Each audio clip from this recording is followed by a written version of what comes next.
Hi guys, and welcome to the first part of the Quantitative Trading Analytics project solution video. In this video number 1, we are going to cover the import data, the data importation. The video will be divided in 3 points. First of all, we are going to check the import of the different packages, which means the basics ones, and if you import rightly the API that I propose you. Again, you can use different API if you want to import data through Alpha Venture or Quendel, you are free to do. But right here in this project, I propose you to import data through Pandas Data Router and more precisely Yahoo Finance API. Once we have covered this first point on different packages that you will have to import, we will go in the second step into how we are going to import market data, which means for the advanced track you will have to automate the market data importation, whilst for the beginner pass you will have to do it manually. And in the last point and in the last part of this video solution number 1, you will have to check out how you can export the data that you have imported into a CSV file. Indeed, this step is more to have a professional track on the data that you have imported, to be able to check out afterwards if you have an issue, let's say when you're building your algorithm, on which part of it does this issue is coming from. If you have a track on after each change that you have made, by exporting it to a CSV file, you will be able to find out what you have done. And that's always good to export the data that you imported from the market in order, as I explained just before, to have a track on it and to keep it and store it on the side. Okay guys, let's start with the first part of the solution. First of all, you will have to import your raw packages, the basics one, which means Pandas, NumPy and Plotly. That's something that you will have to steadily import. You can use Matplotlib as well, you are free to use. I'm using Plotly because from my point of view it's more convenient. Once you have imported your basic packages, you will have to import your API and datetime package and then define the start and end date right here.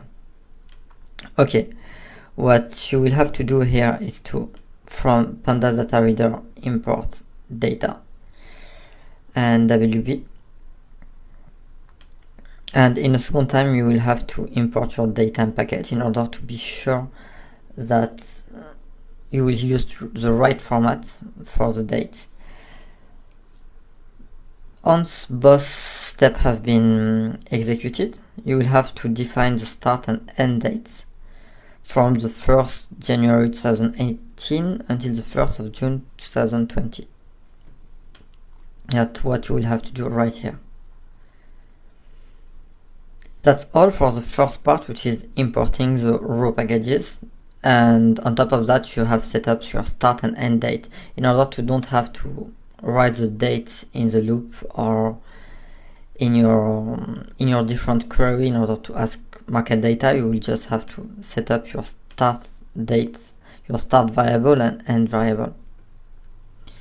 Okay, right now let's go back on what you have to do in part 2 and 3, which means importing market data and store it in a CSV file.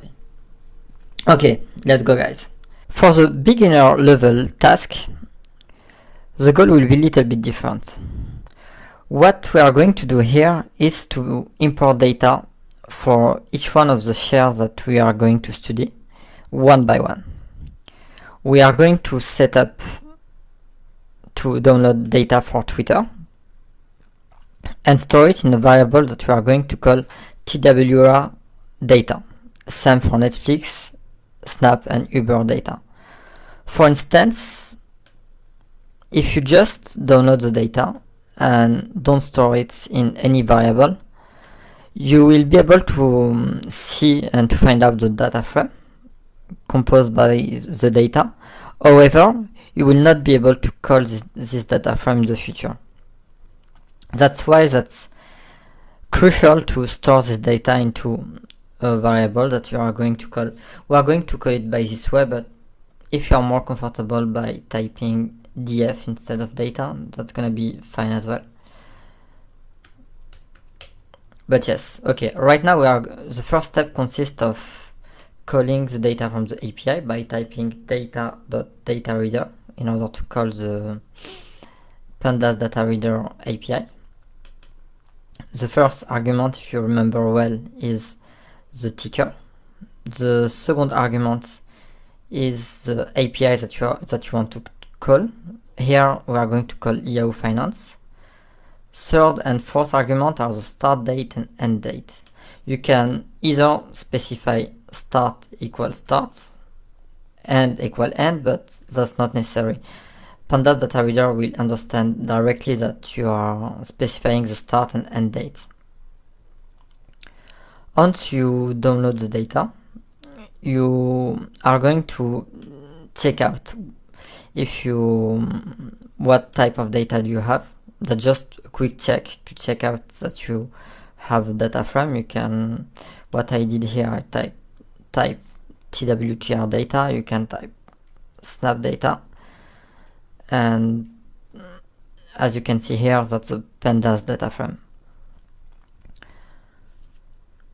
After that, you will check out that the data have been imported correctly with the right dates. That's why what you're gonna have to do here is to check out for the head and tails of your data frame by typing your data frame plus dot head and dot tail. Dot head gonna bring you directly the top 5. If you want the top 10, you have just to specify it inside the parentheses. But what is the goal here? Just to make a cross-checking in order to check out that we didn't have any issues after the data import. Similarly for the tail, that's going to give you the top 5 coming from the bottom of your dataset, of your data frame. And once this step is achieved, we are going to cover the last point, which is storing this data into a CSV data frame. This step is very important for 2 reasons. First of all, you will be able to keep track of the change that you applied to the data frame. For instance, if you add some calculated field, such as what you are going to do in the second part of this challenge, that's always good to have a track by exporting the data into a CSV file after each step. And second of all, it's a way to be more conservative in the way that you are handling your data. In order to do so, I can understand we didn't cover this part, but if you make some research, and that's one of the part of the developer mindset, is Google is your best friend. I would say the first advice that I give to everyone is Google is your best friend. If you just go on Google, you type how can I export my data into a CSV file, you will find out this function, which is you need the name of your data frame .toCSV and specify between parentheses the name of the CSV file, and that's all. Once you have done that, you will be able to find out your new Excel worksheets inside your folder. In the next video, we are going to explore how to visualize data and to add some calculated field in order to have better visualization. That will be a little bit more challenging, but once the cross-checking is alright, you can validate the part 1, and see you in the next video. Bye.